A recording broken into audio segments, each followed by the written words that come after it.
Salut à tous et bienvenue dans ma chaîne YouTube Répétition Job. Aujourd'hui, on va faire le premier cours de mathématiques de première C sur les équations et une équation du second degré. Le premier chapitre, c'est l'équation, une équation système linéaire. On va voir le plan qu'on va suivre dans ce cours. C'est-à-dire, en premier, on va voir la résolution d'une équation du second degré. On va voir somme et produit des racines d'un polynôme du second degré. On va voir quelques problèmes un peu plus complexes qu'on peut rencontrer dans les équations, à savoir une équation de degré supérieur ou égal à 3, parce qu'on est dans le second degré, mais on peut aussi rencontrer des problèmes avec les degrés supérieurs ou égal à 3. Équation irrationnelle, une équation irrationnelle, on va terminer par un exercice d'application. Bon, on va donc passer à la résolution d'une équation. Résolution. Mais avant cela, vous aurez appris à savoir ce que c'est qu'un polynôme. Qu'est-ce qu'un polynôme?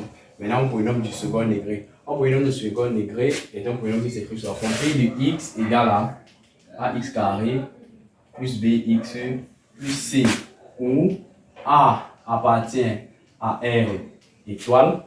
R étoile, ça veut dire que a ne doit pas être égal à 0. Donc, c'est un nombre réel, mais différent de 0. Si a égale à 0, le polynôme ne sera plus du second degré. Par contre, B et C sont simplement des nombres réels quelconques. Alors, la forme sur laquelle s'écrit un polynôme de degré 2. Maintenant, on vous a parlé d'un terme qu'on appelle le discriminant depuis la seconde, qui est égal à B au carré moins 4AC. B au carré moins 4AC, c'est le B ici. Et le B au carré moins 4 fois le A ici. C. Maintenant, à l'aide de ce discriminant, on peut écrire la forme canonique du P de x qui était A facteur de x plus b sur 2a, le tout au carré, moins le discriminant sur 4a carré. Le discriminant, c'est b carré moins 4ac. Ça, c'était la forme canonique qu'on a vue en seconde. Maintenant, comment résoudre une équation? Parce qu'une équation du second degré est en réalité un polynôme du second degré égal à 0. C'est ça qu'on demande de résoudre. Maintenant, comment résoudre p de x égale à 0? Ce p de x égale à 0, c'est... On va dire quoi? Pour résoudre ce p de x égale à 0, on va chercher les racines du polynôme. Pour chercher les racines, on va calculer le discriminant. Après avoir calculé le discriminant, si le discriminant est supérieur à 0, alors p de x admet deux racines distinctes. Donc, si le discriminant est supérieur strictement positif, ça veut dire que le polynôme admet deux racines distinctes. Ces deux racines distinctes, on va les appeler x1 et x2, tel que x1 égale à moins b, moins racine du discriminant sur 2a, et x2 est égal à moins b, plus racine du discriminant sur 2a. Donc, voilà les deux racines du polynôme p de x lorsque le discriminant est positif. Maintenant, on peut calculer le discriminant. Il arrive qu'il est plutôt égal à 0. S'il est égal à 0, alors p de x va admettre une racine double. Donc, p de x admet une racine double. x0. Comme le discriminant est égal à 0, vous voyez que la racine double sera simplement moins b sur 2a parce que la racine de 0 c'est 0, de même qu'ici. Donc, x0 sera égal à moins b sur 2a. Maintenant, par contre, si le discriminant inférieur à 0, alors p de x n'admet pas de racine. P de x n'admet pas de racine. Maintenant, comment va-t-on écrire la résolution de cette équation p de x égale à 0? Si vous calculez le discriminant et que vous avez deux racines distinctes, alors la solution sera simplement x1 et x2. Si vous calculez le discriminant et il est égal à 0, alors la solution de cette équation sera simplement x0. Si vous calculez le discriminant et il est négatif, il n'y a pas de racine, ça veut dire que la solution est égale à l'ensemble vide. Donc voilà comment on procède pour résoudre une équation de second degré p de x égale à 0. On fait rapidement un exemple dans le cadre de la résolution des équations du second degré. Première équation, on a x carré moins 2x moins 3 égale à 0. Et deuxième équation, on a moins x carré moins x plus 6 égale à 0. Dans le cas du petit a, solution On voit que le polynôme ici c'est x carré moins 2x moins 3. On a dit qu'on calculait le discriminant. Le discriminant était égal à b au carré moins 4a. C'est b ici c'est moins 2, le terme qui est devant x. B au carré moins 4. A ici c'est 1, parce que c'est 1 qui est devant x au carré. A, C c'est moins 3. Donc, qu'est-ce que ça va nous donner? Ça va nous donner 2 au carré 4 moins 4 moins fois moins, ça va faire plus déjà ici. 4 fois 3, 12, qui nous donne, donc ça nous donne donc 16 qui est égal à 4 au carré. Ça veut donc dire que, comme c'est positif, là le discriminant est positif, ça fait qu'on aura x1 égale à moins b, ça fait moins 2, donc on aura 2 moins racine du discriminant. Racine, comme le discriminant c'est 16 qui est 4 au carré, ça fait que racine du discriminant c'est 4 moins 4 sur 2a. 2a c'est 1, ça veut dire 2 fois 1 qui donne toujours 2. 2 moins 2 ça fait moins 2, moins 2 sur 2 ça fait moins 1. Maintenant x2 sera égal à moins b. Maintenant on aura plus racine du discriminant sur 2a. Ça va faire 6 sur 2 qui donne 3. Donc voilà nos deux racines qui seront les solutions de l'équation. On a dit que la solution était quoi? La solution était x1, x2. Donc moins 1 et 3. Voilà la solution de notre équation. X carré moins 2x moins 3 égale à 0. Maintenant pour la deuxième équation b, moins x carré moins x plus 6 égale à 0. On calcule le discriminant. B ici c'est moins 1, ça fait moins 1 au carré. Moins 4, A c'est moins 1 parce qu'il y a un moins ici. A ici c'est 6. Ceci va nous donner moins 1 au carré, ça fait 1. Moins fois moins plus 4 fois 6, 24. Ça fait plus 24 qui donne 25, qui donne 5 au carré, qui est également positif. Ça veut dire qu'on a deux racines distinctes. X1 qui est égal à moins b, ça veut dire moins 1 qui nous donne 1, moins racine du discriminant. Racine du discriminant c'est 5 parce que le discriminant c'est 25 sur 2a. 2a c'est moins 1. Ceci va nous donner 1 moins 5, ça fait moins 4. Donc on aura moins 4 au numérateur et moins 2 au dénominateur qui nous donne 2.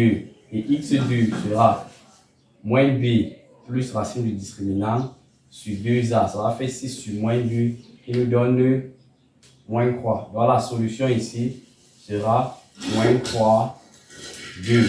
Donc voilà donc comment on procède pour résoudre les équations. Mais pour pouvoir arriver que le discriminant était égal à 0, là on devait dire que la solution est simplement la racine double. Et si le discriminant était inférieur à 0, vous devez dire que la solution est l'ensemble vide. S'agissant de une équation, il faut d'abord déterminer le signe du polynôme p de x égale à ax carré plus bx plus c. Ce qu'on a fait, c'est calculer toujours le discriminant. Si le discriminant est supérieur à 0, vous voyez que ce polynôme, on a vu qu'il aura deux racines, x1 et x2. Alors, on va faire son tableau de signes. Son tableau de signes sera donc ceci. X. Nous sommes dans R, donc les deux grandes bornes sont moins l'infini plus l'infini. Et à l'intérieur, on va mettre les deux racines du polynôme par ordre croissant. On va mettre la plus petite et la plus grande racine. Ici, ce 0 comme veut dire que cette racine annule le polynôme, ainsi de suite. Ici, on va mettre le signe de A. Ici, signe de A. Ici, le signe concret de A. Donc, c'est-à-dire le signe de moins A. A, c'est qui? A, c'est ce nombre C. Donc, quand vous allez résoudre, c'est comme ça que vous représentez le tableau de signe. Maintenant, quel est le signe du polynôme? Le signe du polynôme veut dire que pour x appartenant à l'intervalle moins l'infini, x1, union x2 plus l'infini, p de x est du signe de A. Maintenant, pour x appartenant à l'intervalle x1, x2, p de x est du signe concret de A. Maintenant, pour x égale à x1 ou x égale à x2, p de x est égal à 0. C'est ça qui est le signe du polynôme p de x. Maintenant, si le discriminant est égal à 0, on aura une racine double. Le tableau de signes sera ceci, moins l'infini plus l'infini, x0, p de x. Ceci annule là, de part et d'autre, on aura le signe de A. Donc le signe du polynôme p de x sera que pour x appartenant à moins l'infini, x0 union x0 plus l'infini, p de x est du signe de A. Et maintenant pour x égale à x0, p de x est égal à 0. Maintenant si le discriminant est inférieur à 0, ça veut dire qu'il n'y a pas de racine. Donc le tableau de signe de P de x sera P de x, comme ceci, moins l'infini plus l'infini. Il n'y a pas de racine. Comme il n'y a pas de racine, on va simplement mettre ici la signe de A. Donc le polynôme sera du signe de A parce qu'il n'y a pas de racine. Donc voici comment on fait pour déterminer le signe d'un polynôme. Maintenant, s'agissant d'une équation, si on prend par exemple, on vous demande par exemple de résoudre ax carré plus bx plus c inférieur ou égal à 0, ça revient à résoudre p de x inférieur ou égal à 0. Maintenant, comment résoudre cela? Il faut juste venir dans le tableau ici. Il faut chercher d'abord le signe du polynôme en question. Quand vous avez le tableau de signes, vous venez maintenant, c'est à partir du tableau de signes que vous allez lire la solution d'une équation. Donc, on dit p de x inférieur ou égal à 0. Vous cherchez juste dans le tableau de signes où il y a le signe négatif. On va donc faire un exemple. Comme exemple, nous allons résoudre dans R les inéquations. On va prendre le même polynôme qu'on avait tout à l'heure, x carré moins 2x moins 3. Maintenant, on va mettre inférieur ou égal à 0. Comment est-ce qu'on va faire pour résoudre ceci? Discriminant égal à, c'était b carré moins 4ac nous donnait 4 moins plus 4 fois 3, 12, qui donne 16, qui donne 4 au carré. x1 était égal à moins b, ça faisait 2, moins racine discriminante sur 2a, qui donnait moins 1, et x2 égale à b plus racine discriminante sur 2a qui donnait 3. Maintenant, on va faire le tableau de signe de ce polynôme-ci. On aura x, le polynôme ici c'est x carré moins 2x moins 3 moins l'infini, les deux racines par ordre croissant, moins 1, 3 et enfin plus l'infini. Maintenant, d'après le cours, on a vu que ici on devait mettre le signe de A, signe concret de A. Or, A ici c'est combien? C'est 1. Donc, le signe de A c'est plus, le signe de A c'est plus, le signe concret de A c'est moins. Donc, voici le signe du polynôme ici. Ceci veut dire que pour tout x appartenant à l'intervalle moins l'infini moins 1, union 3 plus l'infini, ceci est positif parce qu'il y a les signes plus de part et d'autre. Maintenant, pour x appartenant à l'intervalle moins 1, 3, P de x carré moins 2x plus 3 est comment? C'est négatif. Maintenant, pour x égale à moins 1 ou x égale à 3, on va voir que x carré moins 2x moins 3 est égal à 0. Maintenant, comment nous donner la solution de cette équation? Si on a dit inférieur ou égal à 0, inférieur ou égal à 0 veut dire négatif. On vient chercher dans le tableau de signes où il y a le signe moins. Dans ce tableau de signes, le signe moins est ici au milieu, c'est dans l'intervalle moins 1, 3. Maintenant, dans la solution ici de l'inéquation, de cette inéquation, c'est l'intervalle moins 1, 3. Maintenant, il faut mettre les crochets. Comment mettre les crochets? On regarde l'inégalité. Si l'inégalité est large, comme ici, c'est-à-dire inférieure ou égale, là, on ferme les crochets.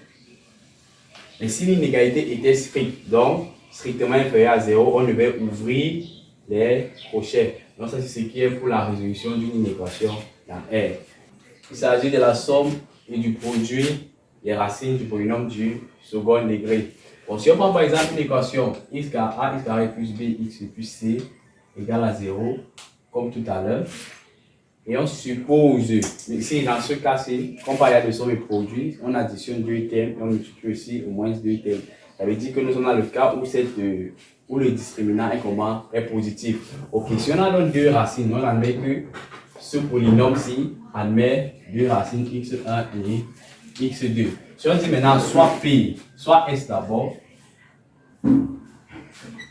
soit S égale à x1 plus x2, de leur somme, et P égale à x1 fois x2 qui est leur produit. Maintenant, on va chercher les expressions de x1 plus x2 et x1 fois x2. On a vu que quand le discriminant était positif, x1 était égal à moins b, moins racine de delta sur 2a, et x2 était égal à moins b plus racine de delta sur 2a. Ça veut simplement dire que x1 plus x2, comme il y a le même dénominateur, on va additionner le numérateur, ça va faire moins b moins racine de delta, moins b plus racine de delta, le tout sur 2a. Est-ce qu'on aura moins b? Les moins racines de delta plus racine de delta vont se simplifier. Moins b, ça fait moins 2b sur 2a. Moins 2b sur 2a qui donne quoi? On simplifie les deux, on reste avec moins b sur a. Donc, ça veut dire que S est égal à moins b sur a. Maintenant, x1 fois x2, sera égal à moins b, moins racine de delta 2a, multiplié par moins b plus racine de delta sur 2a. On va multiplier normalement. Numérateur, vous voyez que ça c'est.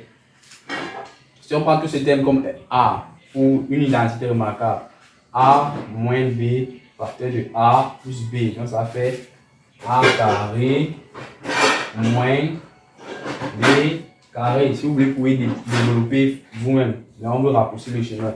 Et ici en bas, on aura 2 fois 2, ça va faire 4a carré. Ceci va nous donner quoi? Ça va nous donner b au carré moins delta. Racine de delta au carré, ça va faire delta sur 4a carré. Or, on se rappelle que delta était b carré moins 4ac. Ceci va nous donner b carré moins facteur b carré moins 4ac sur 4a carré. Ici, nous donnons quand le moins va entrer, ça va faire b carré moins b carré. Les deux vont se simplifier. Et maintenant, moins fois moins plus, ça on aura 4ac sur 4a carré. On simplifie 4a, on reste avec c sur a. C sur a. Ceci va nous dire que p à lui maintenant est égal à c sur a. Maintenant, nous prenons cette équation ax carré plus bx plus c égale à 0. On avait vu que b et c sont des nombres réels. Et par contre, a c'est un nombre réel mais qui est strictement positif. Donc on peut diviser toute l'équation par a. Ça va donc faire ax carré sur a plus bx sur a plus c sur a égale à 0 sur a qui donne encore 0. Ici on va simplifier comme ça, on aura x carré. Maintenant plus b sur a x plus c sur a égale à 0. Or regardez, on voit ici la somme c'est moins b sur a. Ça veut dire que b sur a c'est moins la somme. Et ici, et là-bas c sur a c'est le produit. Donc en remplaçant ici par l'expression des sommes et produits, on aura x carré. Comme il y a un moins ici, pour faire disparaître le moins, on va mettre moins la somme fois x plus p égale à 0. Donc il faut retenir maintenant que s'agissant de somme et produit, lorsqu'on a deux racines distinctes d'une équation, ces deux racines sont également solution de l'équation x carré moins sx plus p égale à 0, où s est leur somme et p est leur produit. Et maintenant, ça nous permet de facilement résoudre les systèmes d'équations de ce genre à deux inconnus, x plus y égale à un certain nombre qu'on va appeler s, et x fois y égale à un certain nombre qu'on va appeler p. S et p sont la somme et le produit. Donc, lorsque vous avez ce genre de système, vous allez ramener ce système à l'équation. Ça veut dire que si deux nombres x et y ont pour somme s et pour produit p, alors ils sont solution de l'équation x carré moins sx plus p égale à 0. Donc, pour résoudre ce système-ci, ça va vous ramener à résoudre cette équation-ci. Lorsque vous avez fini de résoudre cette équation, vous allez écrire maintenant la solution sous forme de couple parce que ça, c'est un système d'équation. On va donc faire un exemple. Comme exemple, on va résoudre le système x plus y égale à 1 et xy égale à moins 6. Vous voyez ici, c'est la somme, ici, c'est le produit. On a dit que x et y sont solutions de l'équation x au carré moins sx. La somme ici, c'est 1. Donc, ça fait moins sx plus p. Le produit ici, c'est 6. C'est moins 6 plus p égale à 0. On résume maintenant cette équation comme une équation normale du second degré. Le discriminant est égal à moins 1 au carré moins 4 à c. On aura le moins 1 au carré. 1 moins fois moins plus 4 fois 6, 24 qui donne 25 qui donne 5 au carré. X 1 est égal à moins b, c'est-à-dire 1 moins 5 sur 2 qui donne moins 2 et x2 égale à 1 plus 5 sur 2 qui va donner 3. Maintenant, donc, vous voyez que ça, ce sont les deux valeurs possibles de x1, de x, qui sont x1 et x2. Maintenant, ce qu'on va donc dire pour ramener ça au système, ça veut dire que, comme on a deux valeurs possibles, ça veut dire que soit cette valeur est pour x, soit celle-ci est pour y, ou alors soit cette valeur est pour y, celle-ci est pour x. Donc, pour ce système, on va dire x égale à moins 2 et y égale à 3, ou x égale à 3 et y égale à moins 2. Donc la solution de ce système va s'écrire sous forme de couple, deux couples possibles, moins 2, 3, ou 3, moins 2. Alors, comment faire ce genre du système d'équation.